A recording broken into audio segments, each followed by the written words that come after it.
Olá, tudo bem? Vamos ao trabalho. Primeiro de tudo, gostaria de agradecer bastante ao Padre Simone, a turma do Arsenal da Esperança, por me convidar a ajudar você a estudar sobre a carta aos Efésios. Eu me sinto muito honrado em poder ajudar vocês nessa preparação para a leitura continuada da palavra, a vigília de leitura continuada da palavra, uma das iniciativas mais bonitas que eu acredito haver na igreja em São Paulo, na igreja como um todo, e para mim é um motivo de muita honra poder participar desse momento. Eu sou Pedro Luiz, eu sou mestre em teologia prática pela PUC São Paulo, e aí vocês vão ter um estudo bíblico com alguém que tem um estudo em teologia prática, não em teologia bíblica. Talvez seja bom, talvez não seja o que você esperava, mas eu coloco aqui o meu coração e espero ajudar você da melhor forma possível. Então, sem mais delongas, vamos para o estudo das cartas ou da carta aos Efésios. Primeiro de tudo, a carta aos Efésios é chamada uma das cartas da prisão. É importante recordar que Paulo, a quem é atribuída a autoria da carta aos Efésios, foi preso e depois, por volta do ano 64, foi executado, provavelmente decapitado, é o que conta a tradição da igreja, foi decapitado como um cidadão romano, numa grande perseguição que houve a cristãos por volta do ano 64. Paulo deve ter ido nessa leva dessa grande perseguição. Ele escreve algumas cartas dentro do cárcere e a carta aos Efésios é colocada, então, dentro desse contexto das cartas da prisão. Lembrando que estamos estudando a carta aos Efésios porque ela foi escolhida pela CNBB para ser, melhor dizendo, o livro do mês da Bíblia desse ano de 2023. Vamos seguir em frente. Primeiro de tudo, sim, mapas é importante. Mapas são importantes. E por quê? Porque a gente consegue ter noção do lugar em que isso foi escrito, do quão distante geograficamente, mas também culturalmente Éfeso está da gente. Então eu vou ampliar aqui a tela e você vai ver onde fica Éfeso. Éfeso fica aqui, ó, nesse lugarzinho aqui, nesse ponto, nessa pontinha aqui daquilo que pode ser chamada de Anatólia ou Ásia Menor. É um trecho ali que faz ali uma certa divisão também, ó, aqui, ó, a ilha de Creta, você já vê um pouco da Europa, o norte da África, ali há uma confluência de locais, a chamada Ásia Menor. Éfeso, então, é uma cidade portuária que tinha uma igreja e essa carta, então, é dirigida a esses cristãos. Lembrando que essa turma está, portanto, totalmente fora do círculo judaico-cristão. Totalmente fora, não é? Para eles, o cristianismo, o judaísmo é uma grande novidade. Vamos em frente, então. Bom, existem aí duas correntes, uma menos aceita, outra mais aceita. A menos aceita é de que essa carta foi escrita por Paulo de fato, não é? Caso isso seja verdade, essa carta foi escrita por volta do ano 60, quando Paulo estava na prisão. Caso ela tenha sido escrita por outros autores, calma, a gente já vai falar sobre isso. Ela foi escrita lá por volta do ano 80 depois de Cristo. Algumas evidências levam a acreditar de que essa carta foi escrita por outros autores. A que mais me chama a atenção e que eu acho interessante é o fato de que é citado uma organização eclesial muito primitiva que provavelmente nem Paulo chegou a conhecer. Episcopos, presbíteros, diáconos era a organização mais presente na igreja naquele período e mais para frente a gente vai ver há uma outra organização eclesial aí que talvez Paulo não tenha conhecido, não é? E isso leva os estudiosos a acreditar que essa carta tenha sido escrita por outras pessoas. Quem? Esse monte de gente? Não, na verdade não. Essa carta provavelmente tenha sido escrita por um dos ajudantes de Paulo, a saber, que são Tíquico, Epáfras e Onésimo. provavelmente um desses três, pertencentes à escola de Paulo, tenha sido o autor original. Ah, então significa que é um plágio? Não. Esses ajudantes de Paulo, pertencentes à escola de Paulo, eram reprodutores do seu pensamento. Muitas vezes levavam as cartas de Paulo e discursavam em seu nome, eram como que porta-vozes do apóstolo. Portanto, não há problema nenhum, não há nenhuma crise de fé em a gente dizer que essa carta atribuída a Paulo, ela é para a igreja de Éfeso, e sendo para a igreja de Éfeso, portanto, ela é uma carta que tem o pensamento, aquilo que é a substância do pensamento de São Paulo apóstolo, mas provavelmente sob a pena de outros autores que escreveram pelo apóstolo. Bom, o que a gente pode levar de resumo? Algo que é bastante importante. Primeiro de tudo, a carta aos Efésios, ela possui um forte aspecto universal, ou seja, ela não trata especificamente de um problema específico daquela comunidade da igreja de Éfeso. Por exemplo, se você, a gente na semana que vem vai estudar a carta aos Colossenses. A carta aos Colossenses, ela trata de um problema específico. Paulo, que escreveu originalmente a carta aos Colossenses, ele trata de um problema específico. O mesmo acontece na carta aos Coríntios, por exemplo. Paulo trata ali na carta aos Coríntios de um problema específico. Então, nesse caso, a carta tem um aspecto muito universal, muito genérico, o que mostra que provavelmente não foi escrita por Paulo, porque Paulo se dedicava a escrever para resolver problemas pontuais de comunidades. Outro é o forte acento na unidade. Provavelmente a comunidade ali nas regiões da Ásia Menor, algumas comunidades eclesiais, viviam aí um esgarçamento, uma falta de unidade, e Paulo mantinha isso sob coesão, essas comunidades sob coesão. Esse acento na unidade, segundo alguns estudiosos, dá a entender, dá a compreender, portanto, que é uma carta da escola de Paulo, atribuída a ele com a autoridade de Paulo, para que então, a comunidade não se perca em sua caminhada. Mais do que isso, lembrar, outro tópico, que o fundamento da igreja é Jesus Cristo. Não Apolo, não Paulo, não Pedro.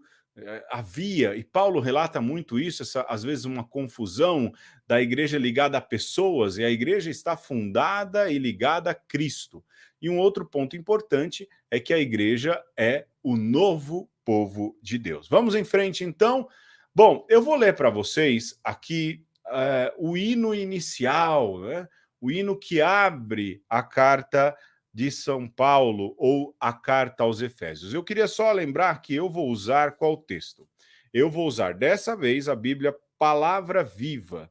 O que eu gosto bastante nela é o grande número de notas de referência, ou seja, você consegue navegar, há muitos links do texto ali nessa edição.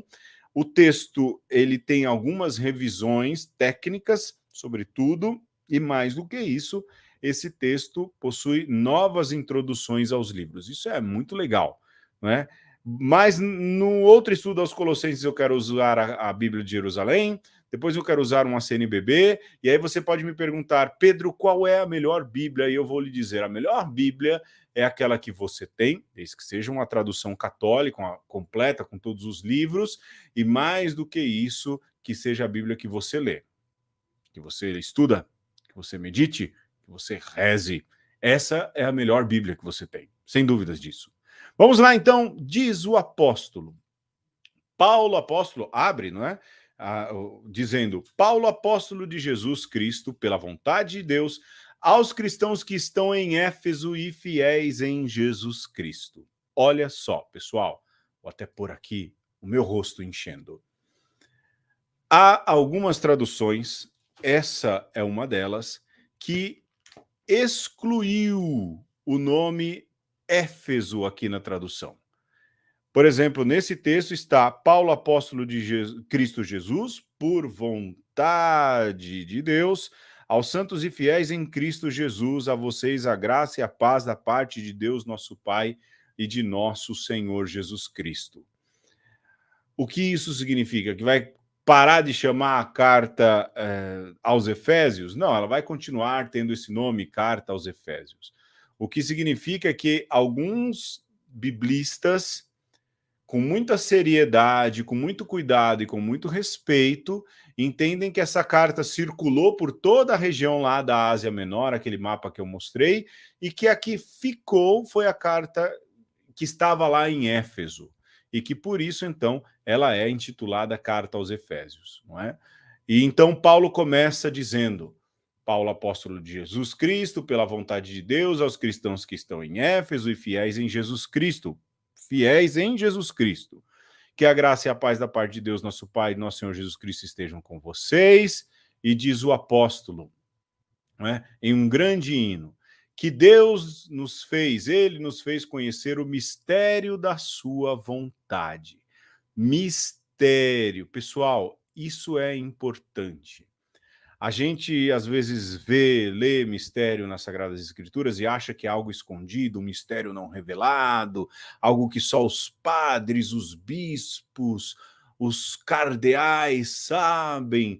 Na verdade, quando as Sagradas Escrituras fala de mistério, e é o mistério que existe na igreja, não há nada misterioso. A única coisa que há é o sigilo de confissão, esse que existe entre padre e sacerdote e confessor, né? É aquele que, o penitente, melhor dizendo. O resto, mistério, dessa maneira que se pensa, não caia nessa. Não entre nessa. Não perca seu tempo procurando. Mistério, quando Paulo se refere a isso, diz algo que era de Deus que não conhecíamos e que por causa da revelação de Deus em Jesus Cristo, agora esse mistério foi dado a conhecer. Mistério é algo relativo à realidade divina. E aí ele diz, ele nos fez conhecer o mistério da sua vontade. A livre decisão que havia tomado outrora de levar a história à sua plenitude, reunindo o universo inteiro, tanto as coisas celestes como as terrestres, sob uma só cabeça, Cristo. Ou seja, reunir toda a criação em Cristo, o Filho amado do Pai. Vamos voltar. Em Cristo também, esse que reuniu toda a criação em torno de si, recebemos a nossa parte na herança. Ou seja, por causa da morte de Cristo, somos filhos de Deus, conforme o projeto daquele que tudo conduz segundo a sua vontade. E o projeto é ser louvor da sua glória, nós que antes já esperávamos em Cristo. E aí ele diz, em Cristo também vocês ouviram a palavra da verdade, ou seja, foi Paulo que anunciou? Foi, mas é uma obra de Cristo. E mais ainda, em Cristo vocês ouviram a palavra da verdade, o evangelho que os salva, e em Cristo ainda vocês creram. É por causa de Cristo que vocês creram e foram marcados com o selo do Espírito prometido, o Espírito Santo. Olha aí, essa é uma novidade doutrinal, não é? Dessa revelação de mistério. Deus é Pai, Deus é Filho e Deus é Espírito Santo. O Espírito que procede do Pai e do Filho, com o Pai e o Filho é adorado e glorificado, não é uma invenção de Paulo, e nós proclamamos isso na nossa fé, o Espírito falou pelos profetas, ou seja, sempre esteve aí presente, não é? Vamos continuar, então. Esse é, em resumo, o hino cristológico que ocupa todo o primeiro capítulo, boa parte dele, depois uma oração de agradecimento e louvor, e agora a gente vai para as linhas gerais daquilo que é a carta aos Efésios. Primeiro, no capítulo 2, há algo importante de que nós somos, e ocupa ali 10 versículos, de que nós somos salvos pela graça. Sim, pela graça. A gente não é salvo por causa das nossas obras. A gente faz as nossas boas obras porque amamos, porque Deus nos amou primeiro, porque amamos o nosso próximo e não queremos que o nosso próximo viva uma vida de miséria, de tristeza e de dificuldade. Mas o céu, as portas do céu, as portas da salvação estão abertas a nós por causa de Jesus Cristo e por causa da graça de Jesus Cristo. Lembre-se disso, por causa da graça de Jesus Cristo. É ele o autor da salvação. E nós somos salvos pela graça, pela bondade, pela gratuidade de Jesus Cristo. E, isso nesse trecho, e dos versículos 11 até 22, Paulo faz questão de recordar que por causa dessa graça, agora somos todos unidos a Cristo. Já não existem mais nem judeus e nem gentios. Em Cristo nós somos todos reconciliados e unidos entre si. Já não existe mais um povo de Deus específico, não é?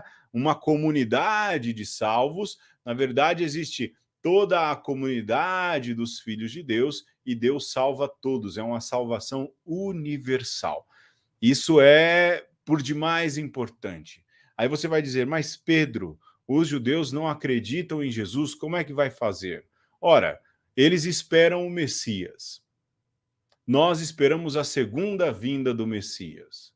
Vai acontecer que quando o Messias chegar para eles e para a gente vai ver que é o mesmo e ele há de nos salvar e a gente não vai ter tempo de ficar batendo figurinha e dizendo, olha lá, quem estava certo. A gente vai estar tão feliz que a gente vai estar mais focado em viver essa alegria, essa visão do Messias, esse chegar do Senhor em nossas vidas, não é?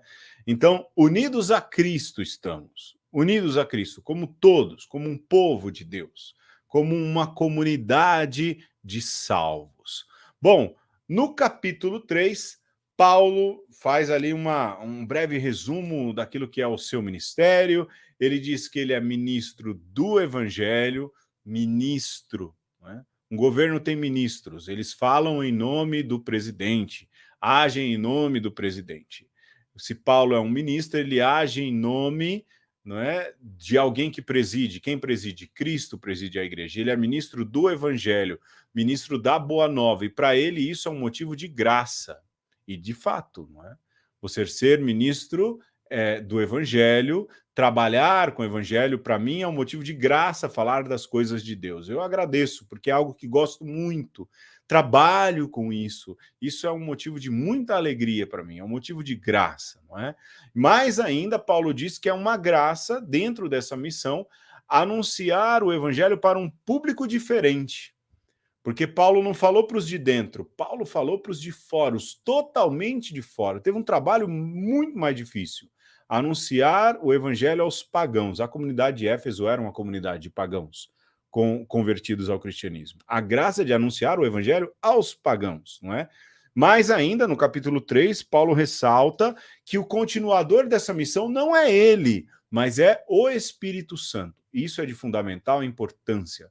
Recuperar na igreja atual o pensamento e o protagonismo do Espírito Santo, que às vezes é deixado de lado ou tratado como um coadjuvante, sendo que ele é a terceira pessoa da Santíssima Trindade e que também, né, tem ação nessa economia da salvação. E mais ainda, Paulo diz que o amor de Cristo supera todo conhecimento. Não adianta ter mestrado em PUC e sei lá o quê, se não tem amor. Isso é um discurso paulino, né? Se eu não tivesse amor, eu nada seria. Se eu falasse a língua dos homens e dos anjos, se eu não tivesse amor, eu nada seria. Provavelmente, esse foi um discurso muito repetido por Paulo e que é retomado aqui nesse trecho, no capítulo 3 dessa carta aos Efésios, remontando aí isso que para Paulo é muito importante. E de fato é muito bonito, é muito bonito. Capítulo 4, Paulo, não é? Ou o redator da carta diz então que nós estamos unidos no amor, não é? Ou seja, o amor é essa argamassa que faz com que a gente não se solte enquanto igreja e pelo amor que é o próprio Cristo. E unidos nesse amor, nos tornamos uma igreja que é um só corpo. E aqui ele fala de uma composição eclesial, aqui especificamente no capítulo 4, não é? Ele fala da existência de apóstolos, de profetas, de evangelistas e de pastores. Essa é uma configuração eclesial, isso está especificamente no versículo 11, essa é uma composição eclesial segundo os estudiosos, muito anterior a Paulo. Então, provavelmente, para dar essa validade, recorreu-se a essa organização eclesial, que na verdade nem Paulo conheceu direito. É o que dizem alguns estudiosos, alguns biblistas. E por fim, lembrar que quem dá a coesão a todo esse corpo, a esse um só corpo, essa coesão é dada por Jesus. No capítulo 5, aliás, na segunda metade do capítulo 4 e no capítulo 5, a gente tem então, e também no capítulo 6, um funil. A gente sai dessas questões universais da igreja e da salvação em Cristo para coisas mais particulares, não é? Exortações a respeito de comportamento. Fala-se lá das esposas que precisam ser aí é sempre uma complicação, não é? Por exemplo, a minha esposa fica brava quando ouve, e tá certo, porque quando é isolado só esse trecho, é de se embravecer. Esposas sejam submissas aos seus maridos, mas Paulo diz, né? O autor diz: maridos, amem as suas esposas como Cristo amou a igreja, ou seja, seja capaz de dar a vida por elas. Tem que ler esse trecho também. Fala, não é? Também dos filhos, que os filhos devem ser aí motivo de alegria dos pais, devem obedecer os seus pais, porque isso é justo, mas também fala para os pais, não é? Que os pais não sejam motivo de escândalo, não é? E não desanimem seus filhos, mas também fala de escravos, escravos e senhores. No fim, o que Paulo quer dizer é que deve haver uma harmonia entre esses seres, agentes sociais, melhor dizendo, porque o mais importante não pode ser deixado de lado, e o mais importante é Cristo, não é? E há algo interessante no final da carta, fala-se também de uma luta espiritual, que é necessário estar firmes para que a gente vença o mal, e aí usa alguns termos bélicos ali, né, de pegar o capacete da salvação, a espada do Espírito, para lutarmos contra o mal, mas tem todo esse aspecto universal de mensagem para todo mundo, e termina então falando sobre Tíquico, aquele que mencionei lá no começo, e também algumas notícias sobre por que Paulo está preso, né? Tíquico deu essa notícia e a gente não sabe do que se trata. Um dia, pela graça de Deus, quando chegarmos ao céu, se a gente não perdê-lo, né, por causa de nossas atitudes, a gente pergunta o que Tíquico falou para essa turma, o que Paulo mandou falar, se houve um telefone sem fio ou não, mas é fato que essas pequenas notinhas, essas coisas, trazem um sabor muito bacana a essas cartas de Paulo. Sendo escrita por Paulo ou não, é palavra de Deus, repleta de riquezas. A gente vai entender muito melhor a carta aos Efésios, lendo a carta aos Colossenses, que a gente vai ver na próxima semana, e aí então eu vou gastar menos tempo, prometo, não vou deixar você dormir, e aí então vendo a carta aos Colossenses, a gente consegue entender o contexto dessas duas que podem perfeitamente serem colocadas lado a lado. A minha dica, nesse final, abra a carta aos Efésios, leia a carta aos Efésios. Ela tem 6 capítulos, é um texto super dinâmico. Leia, estude, reze, se aprofunde, e eu espero que com essas dicas você tenha aí um pouco mais de disposição em se aprofundar nesse texto. É isso, a gente volta, e que Deus nos acompanhe.